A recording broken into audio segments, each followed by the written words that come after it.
Olá, tudo bem? Seja bem-vindo a mais um vídeo no nosso YouTube. E olha só, algumas coisas a gente aprende vendo um tutorial, estudando um vídeo, vendo uma documentação, enfim, alguma coisa do tipo, né? Outras coisas a gente só vai aprender com a experiência, então precisa ter um lapso de tempo aí para a gente conseguir entender, tudo bem? Então, o que eu vou falar nesse vídeo aqui é uma dessas coisas que a gente aprende com o tempo, e aí eu estou repassando já esse conhecimento para você, tá? Que é o seguinte, hoje em dia, né, na programação no geral, a gente está entrando em uma época, em uma linha específica de desenvolvimento que ela tem muito benefício, que é com o uso da inteligência artificial, ChatGPT, cloud, enfim, tudo mais, tá? Muito bom. Mas tem algumas coisas que, principalmente, o iniciante precisa muito tomar cuidado, porque ele pode cair em algumas ciladas que vão prejudicar muito a carreira dele, tá? E aí, vamos conversar sobre isso aqui agora. Eu vou até mostrar minha tela para eu explicar algumas coisas, tá? Então vamos lá.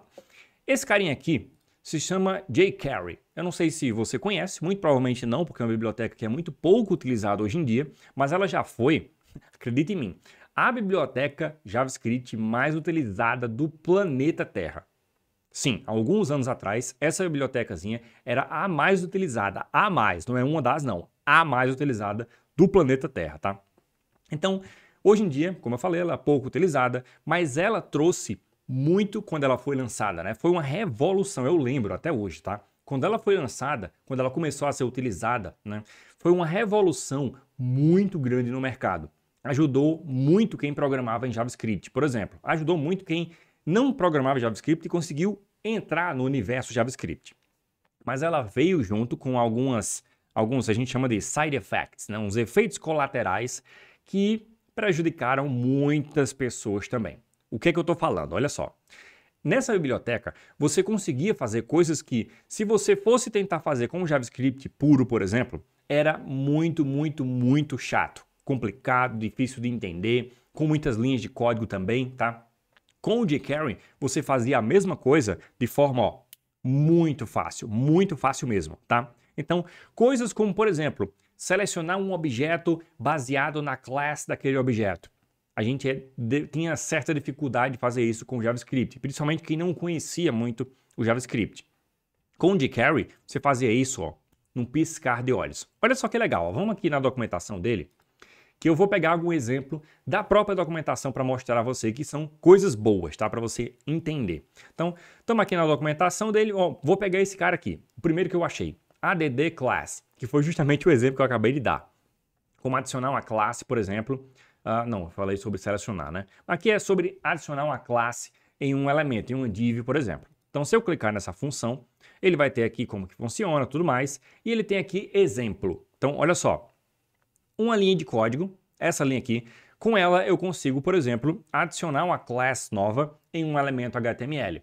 Aqui embaixo eu tenho até um exemplo, ó. Eu tenho aqui um documento HTML normal, eu tenho uma tag P, algumas tags P, né? E aí, ó, esse código aqui, que é a parte de JavaScript mesmo, que está usando o jQuery, ela está basicamente falando o seguinte, ó, pega o elemento P, e aí tem mais de um, né? Pega o último elemento, então esse daqui, ó, o goodbye, e adiciona a class selected. Basicamente é isso que está acontecendo aqui. E a class selected tem uma corzinha azul, enfim, o resultado está aqui, ó. Aí o goodbye fica azul. Ok? Então, para fazer isso aqui no JavaScript, eu vou demandar um pouquinho mais de código do que simplesmente uma linhazinha, certo? Uma linha pequena, inclusive, né? Então, para pegar os elementos P, depois eu tenho que pegar o último elemento do P, depois adicionar uma class desse cara, enfim, tem todo um procedimento. Se você sabe JavaScript, você sabe que eu precisaria aí de algumas linhas, talvez, para fazer isso daqui. Com o jQuery você faz, ó, com uma linha só, tá? Qual o problema? A princípio, nenhum. Isso agilizava, isso facilitava, enfim, tudo mais. Só que isso precisava que, obviamente, eu inserisse a biblioteca jQuery dentro do meu projeto, certo? Então aqui um projeto simples, só com 3 tags P, eu preciso inserir uma biblioteca inteira, tá aqui, inserindo ela, para eu poder utilizar um comando que eu poderia simplesmente utilizar esse comando, sei lá, em vez de uma linha, seriam 2 linhas, 3 linhas. E aí eu não precisaria inserir uma biblioteca inteira dentro do meu site para fazer 2 linhas a mais, por exemplo, certo? Então, aqui que vem um grande problema, vou voltar para minha tela, para minha câmera, né? Aqui que vem um grande problema que o jQuery trouxe, que tornou as pessoas viciadas no jQuery. Então, coisas ultra simples, como eu preciso colocar um clique em um botão. É sério isso, tá? As pessoas adicionavam jQuery naquele site para poder adicionar um clique em um botão. Simples assim, tá?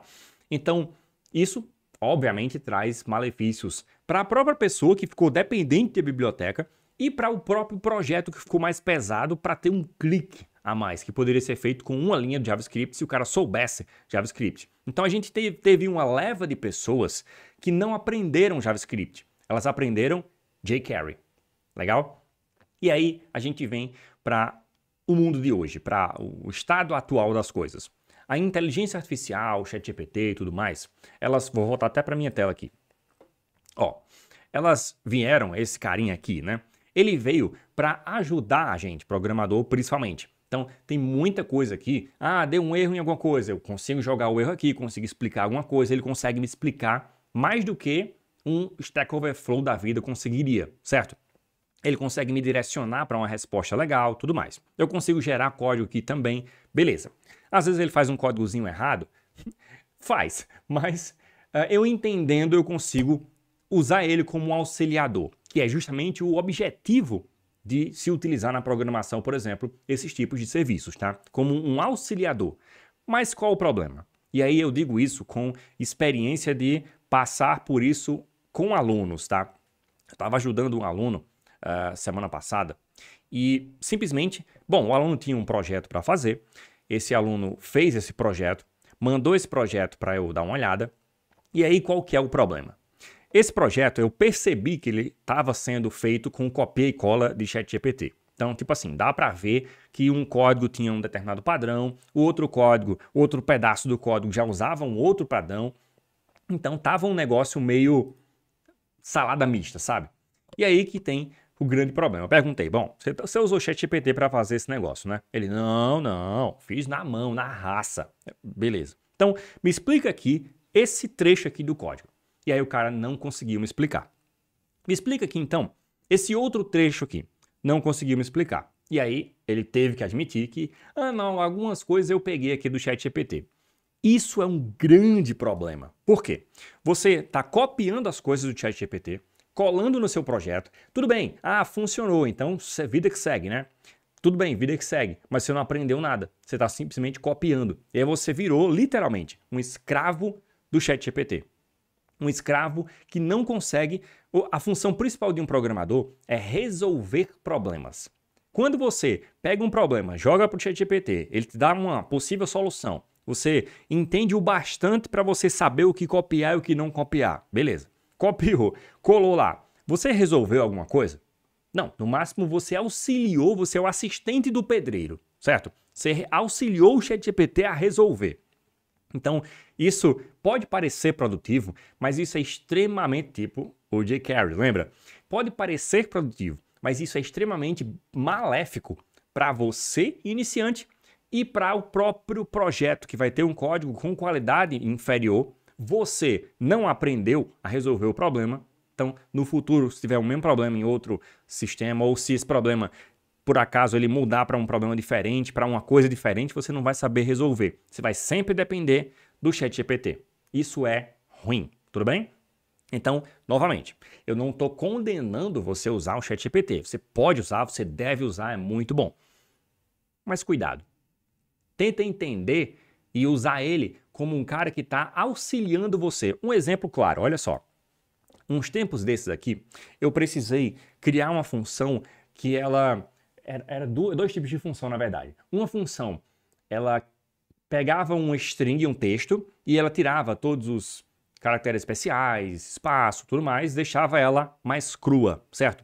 E uma outra função, eu precisava de uma função que eu mandasse um número de telefone, por exemplo, em qualquer formato que eu quisesse mandar, e ele iria ajustar esse número para, primeiro, ficar só números, e segundo, ficar com o DDI, que é o código do país, o DDD, que é o código do estado, né? E o número, certo?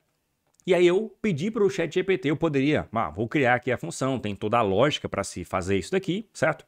Eu poderia criar, mas eu vou dizer, eu pego o que o ChatGPT vai me dar, ele vai criar uma função, muito provavelmente essa função não vai, porque na maioria dos casos o ChatGPT não me dá um código fazendo exatamente o que eu quero, tá? Então ele vai me dar um código que pode fazer algumas coisas, mas ele não vai ser 100%. Em alguns casos não vai funcionar. Então vamos usar aqui na prática. Vamos criar essa função, por exemplo. Ó, preciso de uma função, vou até explicar, vou ser mais didático no negócio, tá? JavaScript, que eu te envie qualquer número de telefone com DDI, sem DDI, com DDD, sem DDD. E você formate ela com apenas números e incluindo DDI e DDD. Assuma que o DDI é 55, Brasil, né? E, bom, o DDD eu não vou assumir não. Vou dizer, assuma que o DDI é 55 quando não tiver, tá? Isso aqui é um prompt simples, né? Um texto simples que descreve mais ou menos aí o que é que eu quero nessa função. E aí eu dou Enter. Ele vai me dar uma função JavaScript que vai fazer, que se propõe, né, a fazer isso daqui. Vamos ver o que é que ele vai dar pra gente. Ó, primeira linha, ele tá tirando qualquer caractere especial e deixando apenas números. Ok. Então, criou aqui, deixou apenas números. E aí, ó, ele criou 3 regex diferentes, 3 expressões regulares diferentes para uma que tem só número, uma que tem número e DDD e uma que tem o número, o DDD e os 2 numerozinhos aqui, no caso o DDI, certo? Então, beleza. Criou aqui os 3 padrões. Eu venho para cá e aí ele faz o teste, né, em alguns desses padrões para ver em qual padrão o número que eu mandei corresponde. Então, beleza, show de bola. E aí faz as devidas verificações, bota o 55, não sei o que lá. Então, show de bola. Então, um detalhe que eu já anotei aqui. E esse 11 aqui? E esse DDD 11 padrão que ele botou aqui? Então, eu não falei para botar o DDD 11 por padrão. Ele colocou. Então, ele deveria dar número inválido quando, por exemplo, eu mandar um número que não tem DDD. Concorda? Ele já fez uma coisa aí que eu não pedi. Então, se eu não entendo nada, o que é que eu vou fazer? Eu vou aceitar essa função. Ah, beleza, função show de bola. Copiei a função, tem até exemplos aqui, ó. E aí, copiei a função e mandei para lá. Olha só, nos próprios exemplos, eu já passei o olho e eu vi aqui, ó. Ele mandou um número que não tem DDD. E aí, ó, 55, 11 e o número. Quando foi que eu pedi para ele botar o DDD padrão como 11? Vamos até voltar lá em cima. Olha lá. Assuma que o DDI é 55 quando não tiver. Então, por que ele botou o DDD 11 aqui, desse número que não tem DDD? Eu não falei para ele botar 11. Então, ele deveria retornar o que aqui? Número inválido. Concorda? Porque só o DDI que é algo opcional e que tem um valor padrão. O DDD não. Então, aqui eu já tenho uma função que poderia ter comportamentos que eu não pedi, certo? E aí, se eu não sei como é que funciona, eu não sei fazer na mão, por exemplo, isso daqui, o que eu vou fazer? Ah, show de bola, função maravilhosa. Copiei, colei no meu projeto, botei para rodar e pronto. E ela vai funcionar de forma não tão adequada como eu precisaria que ela funcionasse. Concorda comigo? Então, esse é um dos problemas de... Vou voltar aqui para minha câmera. Esse é um dos problemas de eu me viciar, por assim dizer, nem viciar, me tornar escravo do ChatGPT. Tudo bem? Então, resumindo o vídeo com dica de ouro da experiência. Esse caso do jQuery que eu falei é um caso real, tá? Uma gama de desenvolvedores não sabem, não aprenderam JavaScript, porque se tornaram literalmente escravos do jQuery. E aí quem é um pouco mais velho vai saber do que eu estou falando, porque isso é um fenômeno, foi um fenômeno mundial, tá? Hoje em dia, no nosso curso, por exemplo, a gente ensina JavaScript puro para você, então você vai saber fazer as coisas em JavaScript. A gente ensina a linguagem de fato, como você deve aprender para você não se tornar escravo de nenhuma biblioteca, e sim você saber com a linguagem fazer as coisas. E aí você usa as bibliotecas no momento em que elas são adequadas. O jQuery, por exemplo, ele era muito bom para fazer requisições. Por quê?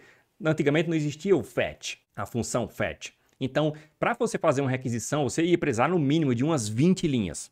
Sério. Com o XML, HTTP, request, enfim, tem umas 20 linhas para você fazer uma requisição. Com o jQuery eu conseguia fazer com, sei lá, umas 3 linhas. Então, nisso sim, ele me agilizava, tá? Mas tinha várias outras coisas que o pessoal, por não ter aprendido JavaScript, importavam a biblioteca inteira para o site para fazer uma besteirinha, tá? E aí, isso não é um programador. Isso é uma pessoa que copia código, basicamente. Concorda? Então, bom, não vou encher linguiça, aqui é um vídeo mais resumido, mas sim para te dar essa dica de ouro. Preste atenção se você faz uma autoanálise, tá? Se você não está viciado em ChatGPT. Ou se você está usando, pode usar, mas se você observa o que está vindo e você usa ele como auxiliador. Então, por exemplo, no exemplo aqui que eu dei dessa funçãozinha aqui, eu iria pegar parte desse processo, mas, por exemplo, essas verificações aqui, eu provavelmente iria mudar. Então, por exemplo, essa regra aqui do DDD11, que eu não coloquei essa regra, eu não colocaria ela, eu mudaria um pouquinho aqui. Então, eu iria aproveitar essa parte aqui de limpar todos os itens e deixar só números. Essas regras aqui, eu iria dar uma conferida melhor nelas, mas aparentemente, então, são regras boas, são expressões regulares boas. E aí, muito provavelmente, esses ifs aqui, essas verificações, é que eu faria um pouquinho diferente ou daria alguma modificação. Legal? Mas eu pegaria a função que ele criou, então ele me auxiliou nesse processo. Então, ele é o assistente de pedreiro e não eu. Eu sou o cara que vai fazer o processo. Eu digo aí, ó, faz a massa aí, me dá. Aí eu pego a massa que ele fez e eu olho, verifico, muda alguma coisa, certo? Então, esse é o trabalho de um programador de verdade. Então, toma cuidado com isso, tá? Um alertazinho básico. Espero que você tenha gostado.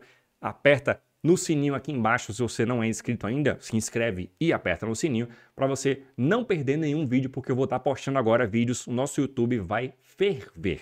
Vou postar vários vídeos com dicas desse tipo, com tutoriais, com, enfim, várias coisas legais, tá? Então, até o próximo vídeo. Valeu, falou e o like é obrigatório. Comenta o que é que você achou, qual a sua experiência com isso e seja honesto nos comentários aqui. Faz uma declaração. Seja honesto com o quanto você está usando o ChatGPT ou qualquer outro serviço de inteligência artificial e o quanto você está dependente deles.